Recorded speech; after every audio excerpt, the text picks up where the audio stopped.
दोस्तों, सहारा रेगिस्तान जितना ज्यादा बड़ा है, ये उतना ही ज्यादा रहस्य अपने अंदर लेकर बैठा हुआ है। वैज्ञानिक इसके ऊपर कई सालों से रिसर्च कर चुके हैं, लेकिन फिर भी कई सारी ऐसी चीज है सहारा डेजर्ट के बारे में जो कोई नहीं जानता है।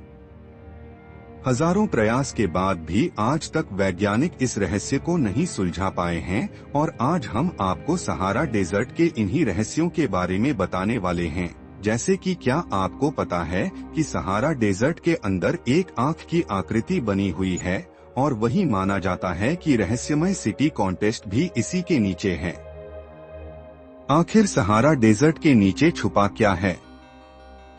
समय समय पर ऐसी डिस्कवरी आती रहती है, तो ये सारी बातें हम आपको आज के इस वीडियो में बताने वाले हैं। मैं हूं आपका दोस्त राजकिशोर उपाध्याय और आप देख रहे हैं फैक्ट्री यूट्यूब चैनल। इस रेगिस्तान का एक रहस्य, एक विशालकाय आंख सुनकर आप जरूर चौंक गए होंगे। आप सोच रहे होंगे कि रेगिस्तान की आंख कैसे हो सकती है। लेकिन दोस्तों, जिस नीली आई के आकार के स्ट्रक्चर के बारे में हम आपको बता रहे हैं, उसे सहारा डेजर्ट कहा जाता है। दरअसल ये एक अद्भुत कलाकृति है। ये किसी इंसानी आंख की तरह देख तो नहीं सकती, लेकिन दिखने में यह किसी आंख जैसी जरूर नजर आती है। ये अद्भुत कलाकृति आंतरिक से साफ नजर आती है। इस आंख की एक खास बात ये है कि ये अपने भीतर राज छुपाए हुए है। अफ्रीका के सहारा रेगिस्तान के बीचों बीच बना 50 किलोमीटर लंबा चौड़ा रिचर्ड स्ट्रक्चर रहस्यों से घिरा पड़ा है। सिर्फ इतना ही नहीं, सहारा रेगिस्तान में इसके निर्माण को लेकर काफी कंट्रोवर्सी है।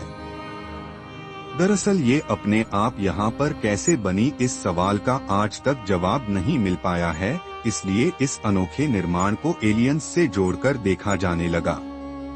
इस विशालकाय नीली आंख नुमा स्ट्रक्चर की लंबाई 120 मीटर और चौड़ाई 300 मीटर है। ये इकलौती ऐसी आकृति नहीं है। इस तरह की कई आकृतियां पृथ्वी के दूसरे हिस्सों में भी नजर आती है, लेकिन ये बाकी सबसे काफी अलग है। कई लोगों का ये भी मानना है कि ये कुछ और नहीं बल्कि रहस्यमय सिटी एटलांटिस का सबूत है। अगर आप नहीं जानते हैं तो माना जाता है कि प्राचीन काल में एटलांटिस नाम की एक बहुत ही ज्यादा डेवलप सिटी हुआ करती थी। यहाँ पर रहने वाले लोगों के पास पैसा था और ऐसी जगह पूरी दुनिया में कहीं नहीं थी। ये बिल्कुल किसी स्वर्ग की तरह था जो कि धरती पर बना हुआ था। लेकिन इतिहास में ऐसी क्या घटना हुई कि एटलांटिस पानी में डूब गया और जमीन के अंदर दफन हो गया और उसके सारे सबूत मिट गए। ऐसे में कई लोग मानते हैं कि एटलांटिस कहीं और नहीं बल्कि सहारा में मौजूद है। कहीं वैज्ञानिकों के हिसाब से सारा एक वक्त में पानी से भरा हुआ था। ऐसे में हो सकता है कि अटलांटिस यही पानी में डूबा हो और उसके बाद पानी सूख गया और जिसके बाद यहाँ पर ये विशालकाय रेगिस्तान बन गया हो। और ये जो आंख है, हो सकता है ये उसकी बची खुची निशानी हो, क्योंकि एटलांटिस के बारे में हमें सबसे पहली बार प्लेटो नाम के एक फिलोसोफर से पता चलता है, जिसने अपनी किताब में एटलांटिस के हर एक चीज का वर्णन किया है कि ये कैसी दिखती थी और इसके साथ क्या हुआ।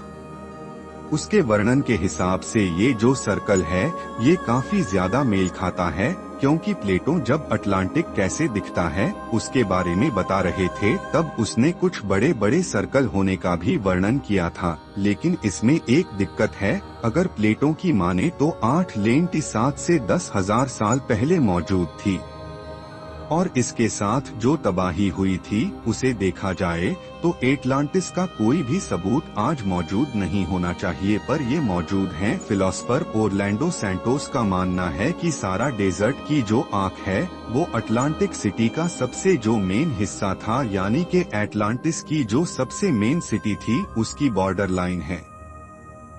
और प्लेटो का ये कहना है कि एटलांटिस की जो दीवार और उसकी जो बॉर्डर है बहुत ही ज्यादा ताकतवर और बड़ी थी, जिसकी वजह से अटलांटिक से इतना शक्तिशाली बनता था कि कोई भी उसके आसपास नहीं आ सकता था। तो हो सकता है कि सच में ये एटलांटिस का ही बचा खुचा अवशेष हो। तो उनके हिसाब से सारा डेजर्ट की आंख की कहानी कुछ इस तरह है कि एटलांटिस नाम की जो मशहूर और बहुत ही ज्यादा विकसित सिविलाइजेशन थी वह अर्थक्वेक और फ्लड की वजह से पानी के अंदर समा गई होगी, लेकिन फिर अर्थ के टेक्नोलॉजी प्रोसेसर की वजह से धीरे धीरे ये पानी पूरी तरीके से सूख गया होगा और उसके बाद या उससे इस बचे होंगे। और जिन वैज्ञानिकों ने सहारा डेजर्ट पर रिसर्च की उनका भी मानना है कि पिछले सालों में सहारा डेजर्ट काफी बार चेंज हो चुका है, यानी वो एक वक्त में हरा भरा जंगल भी रह चुका है और शायद समुद्र का हिस्सा भी। वैसे कई लोग इसे बाइबल के इंसिडेंट से भी जोड़ते हैं। बाइबल में भी एक बार इसी समय काल के पास बहुत ही ज्यादा भयंकर फ्लड के बारे में बताया गया है जिसने तबाही ला दी थी और उसी दौरान एक एस्ट्रॉयड के क्रैश होने की बात भी की जाती है। और ये सारी चीजें एक ही तरफ इशारा करती है।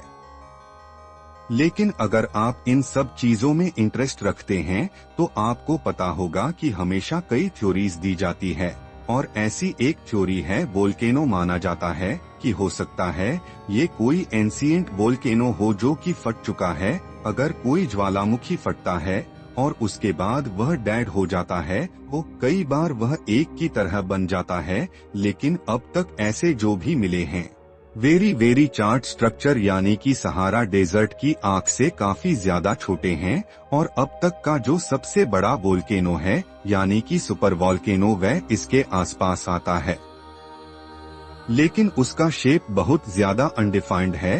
तो आखिर इसका शेप परफेक्ट सर्कल में क्यों है, ये भी एक सवाल उठता है, जिस वजह से इस थ्योरी को उतना ज्यादा पक्का नहीं माना जाता। और वहीं कई लोग ये भी कहते हैं कि हो सकता है यह कुछ और नहीं बल्कि सहारा डेजर्ट का नेचुरल फॉर्मेशन हो और इतने वक्त के वेदर इन गौर विंड की वजह से इसने ऐसा शेप ले लिया होगा जो कि आगे जाकर फिर से सैंड से ढक गया होगा।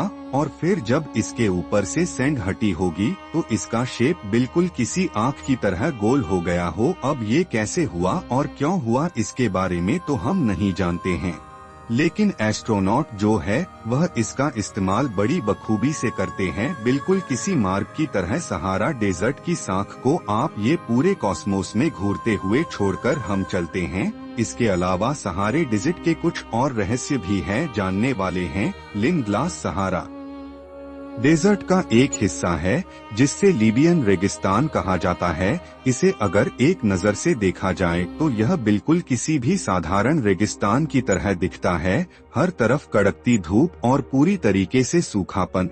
लेकिन इसकी गर्म जमीन पर कुछ चमचमाते टुकड़े आपको दिख जाएंगे। ये कुछ और नहीं बल्कि कांच हैं जिन्हें लीबियन ग्लास कहा जाता है। अब जो सेंट इजिप्शियन थे उनको बड़े बेहतरीन तरीके से ग्लास बनाना आता था, वह भी आज से 5000 साल पहले, क्योंकि उन्होंने कई सारे पिरामिड्स में कांच का इस्तेमाल किया है। लेकिन ये जो कांच था ये 5000 साल नहीं बल्कि लाखों साल पुराना है। और ये जो कांच है यह पूरे रेगिस्तान में भी मौजूद नहीं है बल्कि बस 150 किलोमीटर के लंबे से पट्टे में मौजूद है। तब आखिर ये ग्लास यहाँ पर आए कैसे, वह भी आज से इतने सालों पहले, ये भी एक रहस्य बना हुआ है। वैसे ये एक फन फैक्ट है कि तूतनखामन के कब्र से जो सबसे ज्यादा कीमती और रहस्यमय चीज मिली थी था तूतनखामेन का हार, जिसमें एक रहस्यमय पत्थर लगा हुआ था जिसके बारे में कोई नहीं जानता था। और बहुत ही ज्यादा रिसर्च करने के बाद पता चला कि ये पत्थर कुछ और नहीं बल्कि लिन का ही एक कांच का टुकड़ा है। और ये अगर हमारी ये वीडियो इन्फॉर्मेशन आपको पसंद आई है तो इस चैनल को आप सब्सक्राइब कर सकते हैं। वीडियो के अंत तक बने रहने के लिए आपका बहुत बहुत धन्यवाद।